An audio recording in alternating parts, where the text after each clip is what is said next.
প্রথম সূচনায় পড়া শিক্ষা। যদি কেউ পড়াশোনা না করে সে মুসলমান হতে পারে না। খাঁটি মুসলমান হওয়ার জন্য প্রথমেই দরকার পড়া করতে হবে। কি করতে হবে? পড়ার বাইরে একজন মুসলমান হতেই পারে না। শিক্ষার বাইরে ইসলাম পালন করতেই পারে না। এজন্য নবী আলাইহিস সালাতু কি বলেছেন, তলাবুল ইলমি ফারিদাতুন আলা কুল্লি মুসলিম। প্রত্যেকটা মুসলমানদের জন্য ইলমে দ্বীন অর্জন করা ফরজ।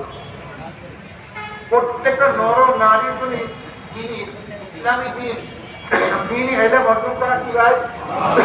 ফরজ। এই কথাটার ওই সমস্ত ব্যক্তিদের জবাব চলে আসবে যারা বলেন আমরা মূর্খ, আমরা বুঝি না।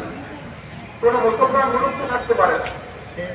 প্রত্যেকটা মুসলমানদের জন্য দ্বীন পালন করার জন্য যেই পরিমাণের ইলম দরকার, এই পরিমাণে ইলম অর্জন করা ফরজে আইন।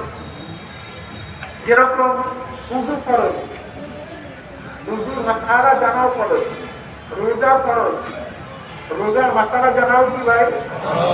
বলেন। যদি আপনি ওযুর মাসআলা না জানেন ওযু করবেন কিভাবে? গোসলের মাসআলা জানলেন না, গোসল করবেন কিভাবে? আপনি নামাজের মাসআলা জানেন না, নামাজ পড়বেন কিভাবে? নামাজও ফরজ, নামাজের মাসআলা জানাও কি? দেখছেন, উপায় নেই। এর জন্য প্রত্যেকটা মানুষের জন্য ইলমে দ্বীন প্রয়োজনীয়, ইলমে দ্বীন অর্জন করা ফরজে আইন।